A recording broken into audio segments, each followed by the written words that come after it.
Alright, today we're going to look at Konami's Xexex.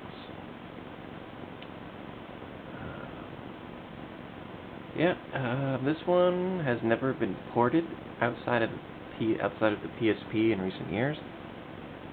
Definitely one of their more impressive games they've made. Let's see. Here's the copies. Yeah, it's copies. Now, if you probably don't remember, but this is actually one of the very first PCBs I ever got. Mainly because I always wanted to play it, because it's just kind of a fairly legendary game. But unfortunately, it's been a long time since I've actually, bothered to make a video. And the main reason for that is just because this board is a bitchy little piece of crap when it wants to be. Just bitchy horror.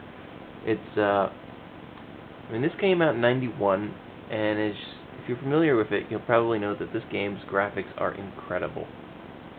Just, for '91, this game is amazing. It still looks great today. But of course, because of this, it runs on very customized hardware. Konami did use this board design for a few other games, but just about every game that did use this design had something custom and unique about each one.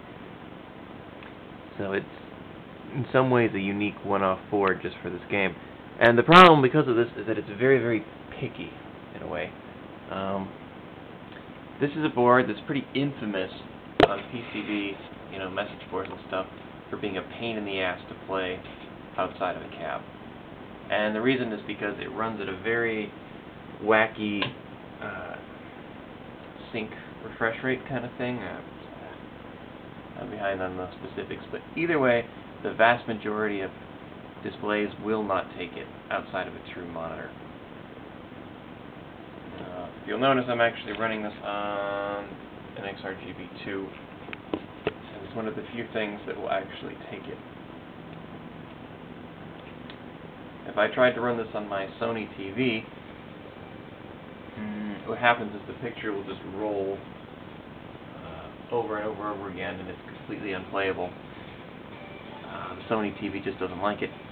My little mini Panasonic TV that I keep in my closet will actually sync, but it gets tons of color problems, and it tends to scan it halfway, so the bottom of the screen is like here, and it's off the top. Meaning, to fix it, I have to go in TV serviceman mode, which, involves typing in a secret code in the remote, and then changing it back whenever I want to do something else with the TV, so it's a real pain in the ass. I've met several people on forums that have owned this multiple times and have given up trying to get it to run. If you have a cab, you'll have no problems. Or if you have an XRGB2 like I'm using here, it also works great. Now, as you saw from the intro, this game is amazing looking. Seriously, this came out in '91, so, same year as Thundercross 2, although graphically this game is far superior. Literally '91, this was back when people were playing,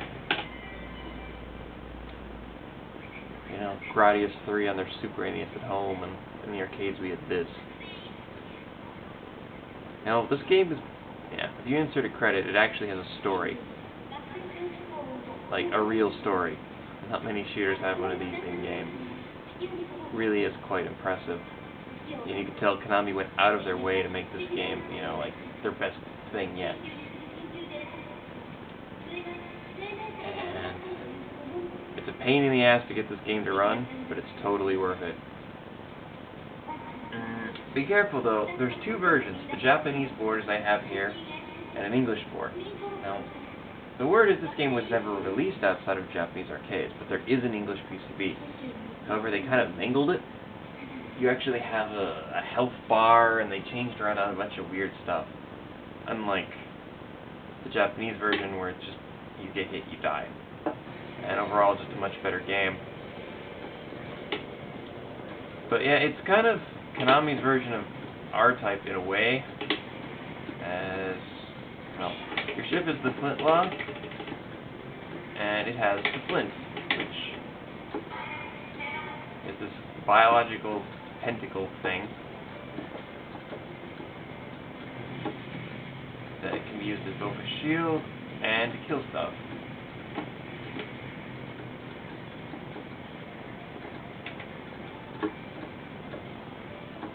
You can do a charge attack, which, depending on the power level of the flint, will, you know, change its power.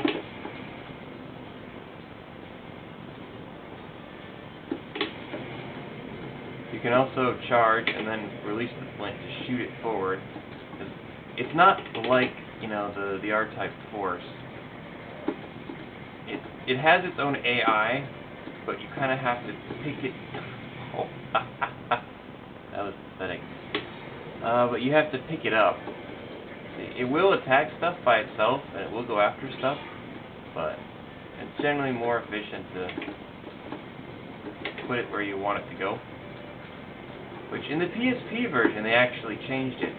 They made its AI a lot more aggressive, meaning it'll chase after stuff a lot better. But, at the same time, because of that, you kind of lose its shielding ability. If you stay kind of like on top of it, you're almost invincible, because, especially when it's fully powered up, its tentacles will take out any bullets before they hit you. But in the PSP version, it's a lot more aggressive, so it's really hard to, you know, just sit next to it when you want to.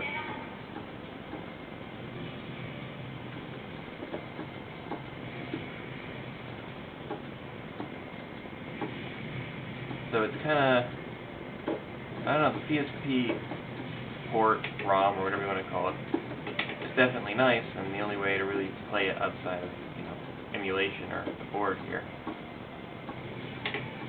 But it's still not a true, it's not, you know, the original board. It plays slightly differently for the purist like myself. But yeah, this board used to be really, really expensive and hard to get, but not so much anymore.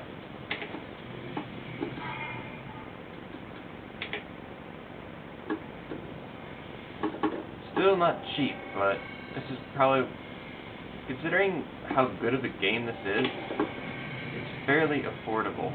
Definitely cheaper than any Gradius board you'll find. Unless you get really, really lucky.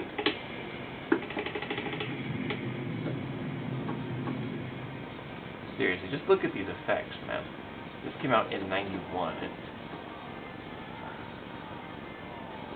I mean, the sprites are a little small compared to, like, well, Thunder Cross 2 that came out the same year.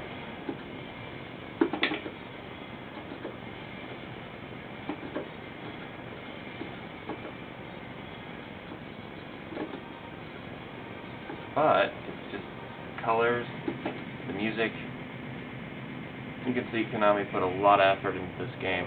And it kind of failed, supposedly, in the actual arcades, because this was the, you know, rise of the fighting games in this era. So yeah, nice little cutscene between every level. Although the boss is an extremely gay, and yes, I mean that literally, gay guy with lipstick that talks gay, looks gay. Never understood what they were thinking for the boss of this game. But it's just something else to add to the uniqueness of it.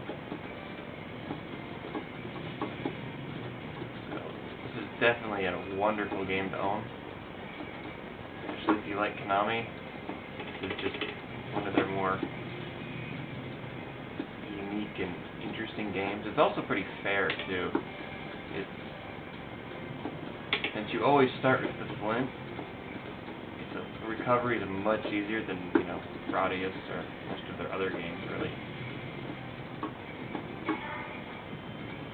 Shadow laser here. I really want that speed up.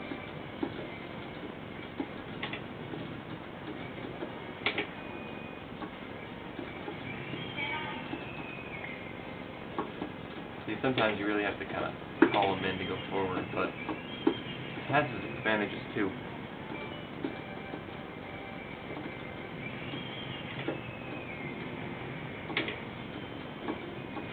Excellent, excellent game, and highly recommend it. See you next time.